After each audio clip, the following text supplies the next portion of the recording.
I don't know when I became obsessed with this phrase, let's go, but a couple of years ago, I started saying it an unhealthy amount. So much so that the people closest to me have literally said, Matt, why do you say this so much? I just love to say, let's go. I say it when Alabama scores a touchdown. I say it when my grandkid pulls in the driveway. I say it when Chick-fil-A puts extra pickles on my sandwich. I mean, I say let's go an unhealthy amount. I say it all the time. And let's go is not something I say quietly. Let's go is not something you sort of mumble or whisper. I say it with energy and excitement because, again, let's go is not something you say casually. Now, most people assume that let's go started with sports. And of course, we've all heard cheerleaders say something like, let's go Bears, let's go. Said that for you guys over there, by the way. Houston County cheerleaders, a whole row of them. But long before stadiums were shouting, let's go, Jesus gathered his closest friends and followers and essentially said the same thing. Only he wasn't hyping up his team, wasn't some sort of pep rally. He was launching a movement. And what he said to those early Christians didn't just fire them up, it literally changed the world. And this morning, I want to look at what Jesus said because believe it or not, he's still saying the same thing to all of us.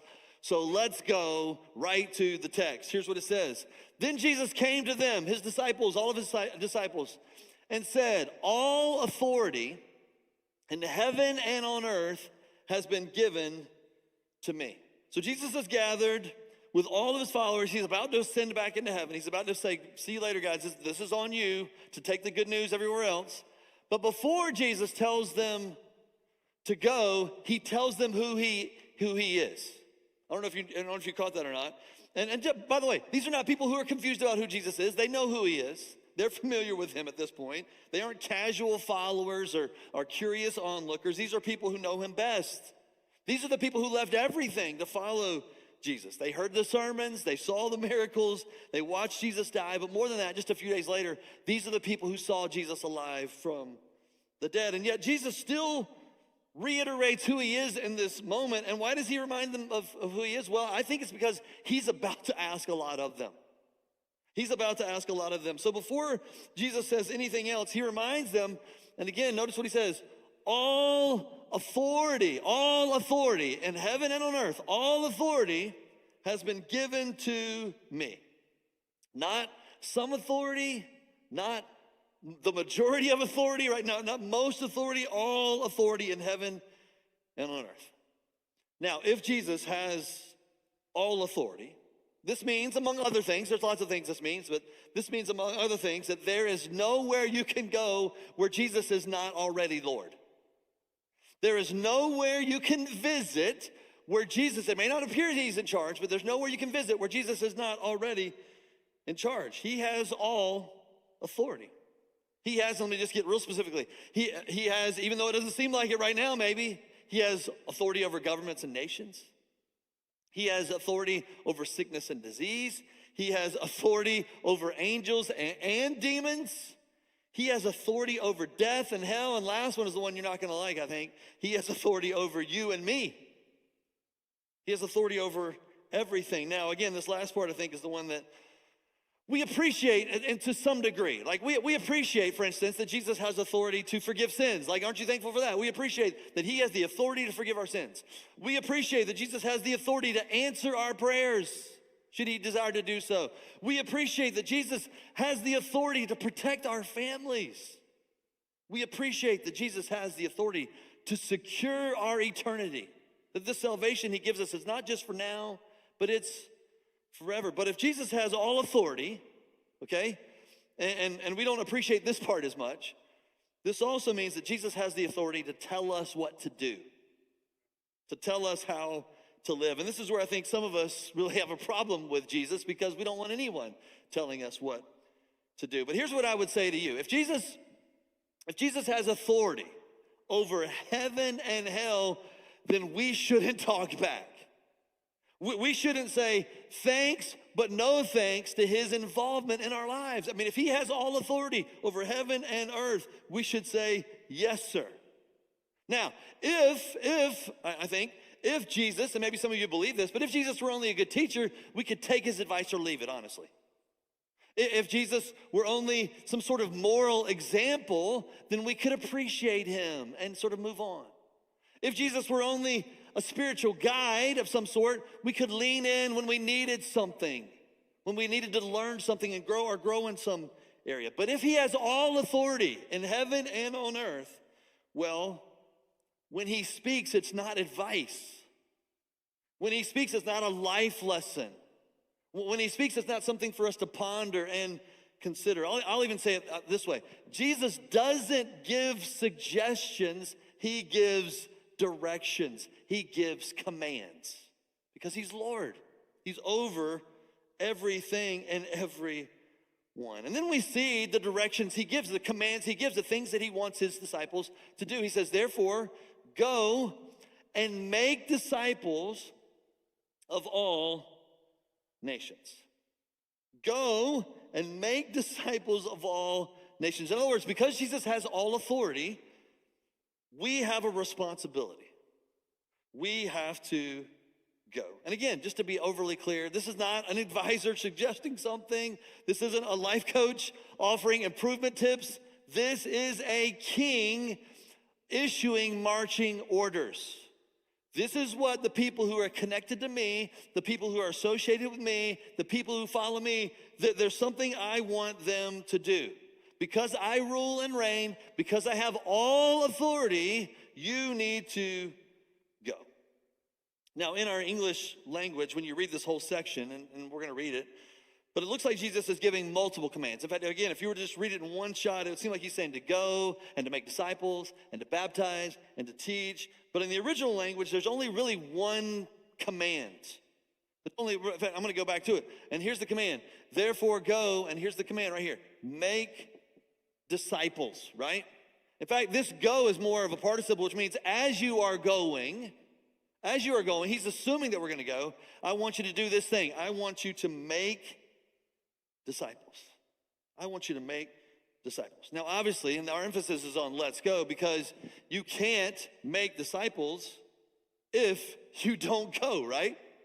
You can't make disciples if you're not going, if you're not pursuing, if you're not chasing. Now, if you're wondering, and some of you probably are, like, what does it mean to go, Matt? When Jesus says to go, what is he implying? What is he suggesting? What is he commanding? What is he saying? Well, let me tell you what he doesn't mean, first of all. It doesn't mean like you need to sell everything and move overseas tomorrow, right? That's not what it means. It doesn't mean you need to start arguing theology on social media. Go and make disciples. Just start arguing with anybody and everybody. No, it doesn't mean you need to turn every conversation into a mini sermon of sorts. That's not what it means. Now, could God call some of us to take the good news to other parts of the world? Absolutely he could, and he does, and he has, certainly. And we should be obedient if he does that. But for most of us, go simply means going in the direction of people we already know who don't know Jesus. That's what it means. Go means going in the direction of people we know who don't know Jesus. And again, in fact, as the original language implies, as we are going, in other words, as we are going to work, make disciples. As we are going to school, make disciples. As we are going to practice, make disciples. As we are going to the gym, make disciples. As we are going wherever we're going, make disciples. Make disciples. So this isn't about, because some of you think, well, I got to change my where. No, this isn't about changing your where as much as it's about changing your awareness. Everywhere you go is an opportunity for you to make disciples. As you go, make disciples. Now, well, what do we do, man? What does this making disciples look like? How do we make disciples? Let me go back to the phrase. Therefore, because I want to be clear on this. Therefore, go and make disciples. Now, maybe you're asking, Matt, what is a disciple? Because Jesus doesn't say, like, go make converts. That's not what he says. He doesn't say create church attenders. He doesn't say, like, get decisions. He says make disciples. Well, here's the answer to the question, what exactly is a disciple? And we defined this, I think, 4 or 5 years ago in a series. But a disciple is really someone who learns from to live like. Just simply defined, disciple. In fact, this word disciple means learner, but it's someone who learns from someone else so you can live like that someone else. Now, in Jesus' day, everybody knew what a disciple was. You followed a teacher or a rabbi, not just to hear what they had to say, but to model and reorient your entire life around their teachings, to become like them, to look like them, to live like them. You learned from them to live like them. So when Jesus said, "Follow me," to his disciples, they knew exactly what that meant. Oh, we're gonna live with Jesus so we can live like Jesus. We're gonna follow him. We're gonna spend time with him so we know how to live like him.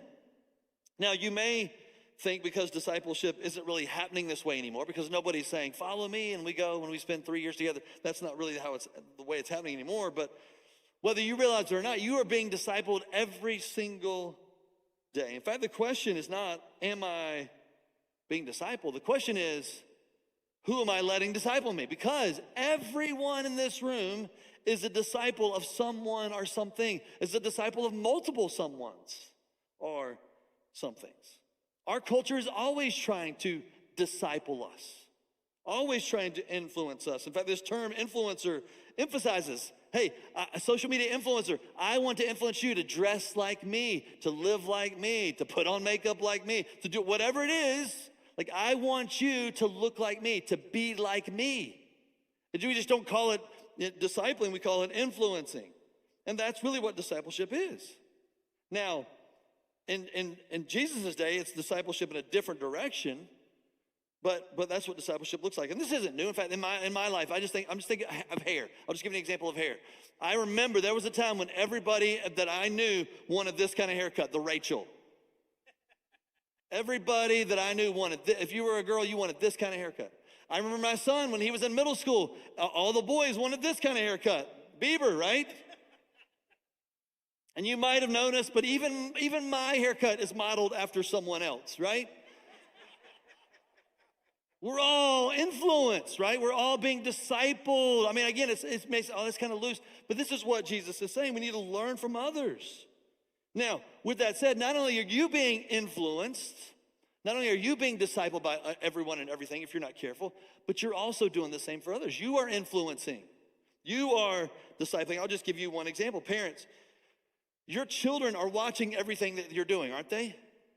They're watching everything that you're doing. And whether you realize it or not, whether you're intentional about teaching them or not, nonetheless, they are learning from you how to live like you. When you said, "I don't know where he learned that word from," I know where he learned that word from. He learned it from you. He heard that in your house. Maybe it wasn't you, but maybe it was on the TV, whatever. He learned it in your culture, in your context. They're learning how to live like you. They learn how to handle stress like you. They learn how to, treat others by watching you. They learn what matters most by watching you. Your kids are literally little mini yous. You're influencing them. You're discipling them. Again, whether you're intentionally doing it or unintentionally doing it, it is happening nonetheless. So if you're a parent, you are already making disciples. The question is, what kind of disciples are you making them into, right? But you're making disciples. It's just what kind of disciples are you making them into? But of course, and this is really Jesus' point, discipleship shouldn't be limited to our homes. It shouldn't only happen in that context, in that environment. Jesus is saying, as you go out into the places you go, as you go to work, as you go to school, as you go to the gym, help others to learn from me, to live like me. And what exactly does that mean? Like, how does that happen? Well, Jesus answers that next. He says, therefore, go and make disciples of all nations, baptizing them in the name of the Father and of the Son and of the Spirit. Now, I want to camp out on this word just for a second, because this is a big part of becoming a disciple, is baptizing, okay? Jesus says, hey, as you make disciples, the first thing you want to do in the disciple-making process is to baptize. This is the starting place. Now, some of us see baptism as this maybe just formal, religious ritual, but baptism is way bigger than this. Baptism is a public declaration of allegiance to Jesus. That's all it is. Baptism is a way of saying, my old life is gone, My new life now belongs to Jesus. So in other words, baptism is not about getting wet, although you do get wet. It's about going public with your faith. It's about declaring, I'm a follower of Jesus and I'm not embarrassed about it. I want everyone to know I'm going to spend the rest of my life living for Jesus, serving Jesus. But notice something else he says in baptism. As you baptize them in the name of the Father and of the Son and of the Holy Spirit. Not names, not in the names of, but in the name. That's not a typo. Now, and I don't want to get too into the weeds here, but Christianity has always believed that God is one in three. It's mysterious, it can be confusing, but that God is one, but he exists in three persons. And when someone is baptized in this church, specifically you'll notice, they are baptized into that name. Like every time that I baptize, and you may or may not have noticed this, but I say, I baptize you in the name of the Father, Son, and Holy Spirit. And we don't say that because it sounds especially religious. We say that because that's how Jesus tells us to baptize, in the name. And of course, if you didn't know it, again, when the person is being baptized, they're saying, hey, I belong to that name. I'm connected to that name. I want to wear that name. I want to serve that name for the rest of my life. And this is why baptism is the first place, because the starting place, because you cannot make disciples of people who have never first surrendered to Jesus, right? So first you make the public declaration that Jesus is King and Lord, and I want to follow him and serve him. That's the first step in the disciple-making process. And some of you have not made that step.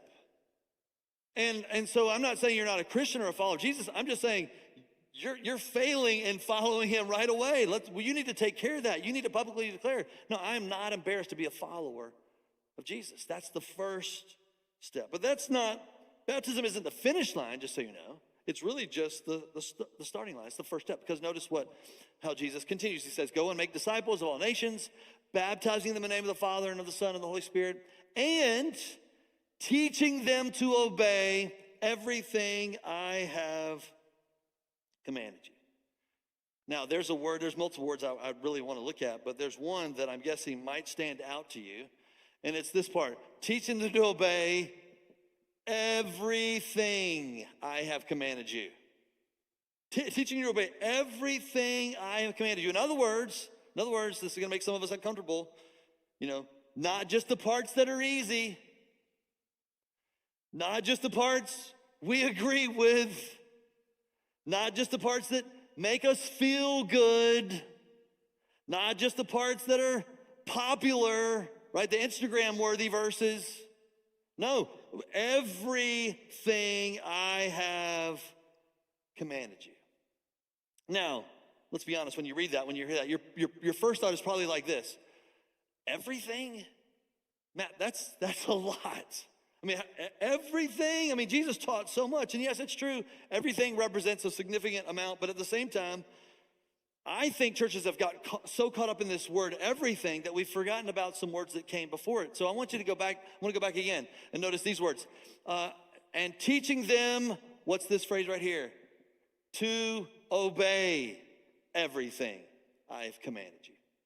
Teaching them to obey everything I have commanded you. Not to know everything I have commanded you, not to memorize everything I've commanded you, not just to even preach everything, but to obey. In other words, here's what Jesus is saying. Jesus is not calling us to be Bible experts, calling us to produce Bible experts, to make disciples who just know the Bible inside and out, as much as he's calling us to produce obedient followers, people who obey the teachings of Jesus, not just people who know the teachings of Jesus. Now, there was a time in my life, when I wanted to be a Bible expert more than I wanted to be anything else in the world. As a young seminary student, I wanted to know the Bible inside and out, honestly, so I could win arguments and impress people and just sort of flaunt my knowledge of the scriptures. Very selfish, very prideful, but at some point, I realized Jesus is way more interested in my obedience to follow his directions and will than he is for me to know all the stuff, to know all the arguments, to win all the debates. Now, please don't misunderstand me. Like, read your Bible, like study the theology, nerd out if you want to. I'm all for that. I love to do that. But also understand this, and I think you do know this, you can know a lot and not obey much. You can quote all the verses and completely miss their point. You can take notes every single Sunday and never take a step of obedience on Monday. And this is why Jesus doesn't say, hey, teach them to pass a theology exam. That's what I want you guys to do. Teach them to pass a theology exam. No, he says, teach them to obey everything. Teach them to live the way I've designed them to live. Because a disciple, after all, is not just someone who knows all the answers. A disciple is someone who arranges their entire life around the teachings of Jesus. They want to live like Jesus, look like Jesus. And by the way, just so you know, that's the reason I preach the way and teach the way that I do. While I absolutely want you to understand what we're talking about, more than that, I want you to obey. Not obey me. This is why I ask the question every single week, like, what does all of this have to do with all of us? Because if we just talked about the scripture and we just learned, oh, that's really neat, I didn't know that, and we don't do anything with it, we've missed the point. That we're supposed to obey. Listening to a sermon is not the end goal. Obeying is the end goal. Now, I don't know what these disciples were feeling in this moment after Jesus tells them that they need to go to every nation and teach everything. But I have to imagine like at least one of them, and maybe under their breath, but at least one of them had to go like this. Sheesh, that seems like a lot, right? If you were there, you would have thought it. Maybe you wouldn't have said it because it's Jesus. But sheesh, that seems like a lot. I'm not sure, in other words, that initially their first response was, let's go do this. Let's go make disciples. Let's go baptize. Let's go teach to obey. I don't know that was their first response. It is a lot. Go everywhere, teach everything, open your mouth, embrace the awkwardness. That's overwhelming. And I think that's why Jesus ends this sort of challenge the way that he ends it. Because notice what he says last. He says, and surely I am with you always to the very end of the age. Before they panic, before they spiral, before they start listing all the reasons they're not qualified to do this, they're not equipped to do this, Jesus makes it clear that he will be with them. And notice, he doesn't say, hey, guys, I'll check in occasionally. He doesn't say, I'll be watching from a distance. He doesn't say, good luck out there with all this. Hope you can make this happen. Not at all. He says, I am with you always. I am with you always. In other words, I'll be with you when you're confident, and I'll be with you when you're nervous. I'll be with you when you're speaking to a crowd, and I'll be with you in a one-on-one conversation. I'll be with you when the words come easy, and I'll be with you when you stumble through them. I'll be with you when you're on a platform delivering a message, and I'll be with you when you're behind the scenes serving children. And this had to be encouraging to them because they aren't just being sent out with his authority. I have all authority, go and do this thing. They're also being sent out with his presence. He's going with them. In other words, they don't just have to, because maybe they thought this initially, they don't just have to go for Jesus, they get to go with Jesus. They're doing this together. He is going to be with them, and he's going to be with them always. And that changes everything. Now, with that said, here's what I love most about what we've just read. When the disciples sort of hear all of this taught to them, when they receive this, they don't say something like this. Great sermon, Jesus. Now, where are we going to lunch? Right? With great sermon, Jesus, what's next? No. They took it seriously. So seriously that within one generation, The gospel not only spread, the good news of Jesus' death, burial, resurrection, not only spread in the city of Jerusalem, but it spread literally all over that part of the world.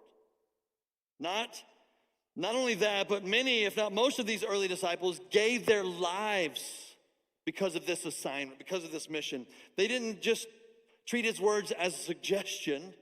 They treated it like an assignment. In fact, here we are, some 2,000 years later, on the other side of the world, talking about Jesus because they wouldn't stop talking about Jesus. That's why we're here. Jesus said go, and they went. Jesus said go, and they said, let's go, let's do this. But I don't want to talk about them anymore because they did what Jesus asked them to do. They understood the assignment, right? And they made it happen. Instead, I want to go back to the question I asked earlier, I alluded to earlier. What does all of this have to do with all of us? Like, how do we bring this forward today in our 21st century lives? Because if we just admire their obedience and appreciate their commitment, and we never obey and commit on our own, then we've missed the point, haven't we? We've missed the point. So let me try to apply all of this to four different groups of people. First is this: I think some of us, and this is the good news, this is encouraging if you're already doing this. Some of us are already going. Some of us are already going. You are making disciples at home, at the gym, at work, at school, in the neighborhood. You're praying for people by name. You're having intentional conversations with people who don't yet know Jesus. You're inviting them to church. You're investing in their lives. You're doing your best. And if that's you, keep going. Don't grow weary in what you're doing. Remember that you have opportunities all around you to disciple. Teach, make disciples. And remember, more than that, you don't go alone. He is with you. So if you're going, keep going. Absolutely keep going. But some of us, I would say, we're on the fence. Some of us are on the fence about all of this. We understand the assignment. Like we understand and believe that Jesus has all authority on heaven and on earth. We get that. We relate to that. We know the early church, the early Christians took this seriously, that they obeyed and they went and they took the good news everywhere. But we're not sure we want to do this. We're not sure if this fits us. We're not sure, if I can say it this way, he can use us. We're not sure, like, we know enough. There's so much I still have yet to learn, Matt. We're not sure we won't mess it up. Matt, you don't understand. Like, I will ruin this. We're not sure he'll show up in the same way for us as he did for all of them back then. And if that's you, let me lovingly encourage you and remind you, the same Jesus who said, go, also said, I am with you. Jesus has called us to go, but he's also committed his presence with us. We don't go by ourselves. We don't go by yourself. So, with that said, if you're a disciple, well, you need to make disciples if you are a disciple. Everybody in this room, if you're a disciple of Jesus, if you're learning from him how to live like him, you need to make disciples. You need to help others learn what it looks like to follow Jesus, because we aren't just called to be disciples, we're called to make disciples. Jesus doesn't say, hey, I want you to be disciples. He says, I want you to make more disciples. I want you to reproduce yourselves in others. Now, that brings me to a third group. I think some of us look like disciples, but we're not. Some of us have the appearance of a disciple, but we aren't actually a disciple. And what I mean is we attend, we come to church, we're here, we serve maybe, we give, we take notes, like we do all sorts of things. But I would say this, you are informed, but you've never been transformed. In other words, you've got a lot of information about the church, about God, about Jesus, about Christianity, but you've never been truly changed by Jesus. You appreciate Jesus, like you admire Jesus, but you're not a true disciple because you've never surrendered everything to Jesus.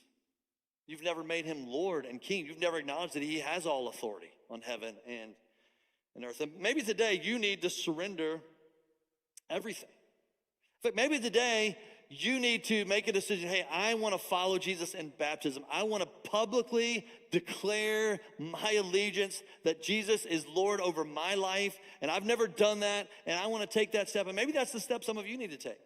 And so we'd love to help you take that step. But some of you, again, you're informed, but you're not transformed. And again, maybe today you need to surrender everything. Because here's the hard truth. Here's the hard truth. You cannot make disciples if you've never become one. You cannot make disciples of Jesus, that is, if you've never become one yourself. And just to be over clear, a disciple is not someone who comes to church. A disciple is not someone who obeys the 10 Commandments. A disciple is not someone who just gives and serves and participates. A disciple is not even someone who learns, who takes in information. Because there are a lot of people in a lot of churches who are learning and gathering information. A disciple is someone who learns from Jesus to live like Jesus. And then finally, maybe there's some of you in the room, maybe you're watching online even this morning, but some of us just aren't convinced at all. Like, you're like, Matt, nice try, but I'm not convinced that I owe anything to Jesus. Now, you're here, and we're grateful that you're here. You're watching online. We're grateful for that. You're listening. You're respectful, but you're just not buying it. And if that's you, first of all, let me say this. I'm so glad you're here. Like, I genuinely love skeptics. I love having conversations with skeptics. And I want you to know, because maybe you feel this way, I want you to know Christianity isn't like built on a blind faith. It's anchored in a risen Savior. Like, it's not built on blind belief. We think, we assume, we hope. No, it's anchored in an empty tomb and someone walking out of it alive from the dead. In fact, just to be clear, Christianity is unique among the world's religions because every other religion says, work your way up. But Christianity says, no, Jesus came down. You just need to respond to what he did for you. You don't need to do anything yourself. And if you've never responded to the good news of Jesus' death, burial, and ultimately resurrection, your response is not go. Your first response is, I surrender. I believe. I trust. That's your response this morning. Now, with all that said, I want to say one final thing. Don't overcomplicate this, please. When you think about the early disciples, they didn't have all the answers. And they were, in fact, if you read just right before this account, you'll see some of them were still confused and doubting in some different ways. So you don't have to have all the answers. They just believed that Jesus had all authority, that he had sent them, and that he was with them, and that was enough for them. And what was enough for them should be enough for us. So please understand, no pressure, please understand. You don't need to save anyone. That's not your responsibility. You just need to show up. You just need to make a difference wherever God's placed you. You need to live like Jesus yourself so the people around you are like, man, there's something different about him. There's something different about her. There's something different about their marriage. There's something I'm missing that I want, and I don't know what it is, but they've got it. He's got it. She's got it. Our responsibility is just to care about people and point them to Jesus. And of course, if you've never taken that first step of baptism, that's your decision. You need to be baptized. You need to publicly declare that you're allegiance. But for the rest of us who follow him, we need to remember there are people we're connected to who may never understand who Jesus is unless someone like us tells them, someone that's connected to them, your friend, your classmate, your coworker, your neighbor. So let's go, right? Let's go do this thing Jesus has not asked us to do, but commanded us to do. Let's go and make disciples.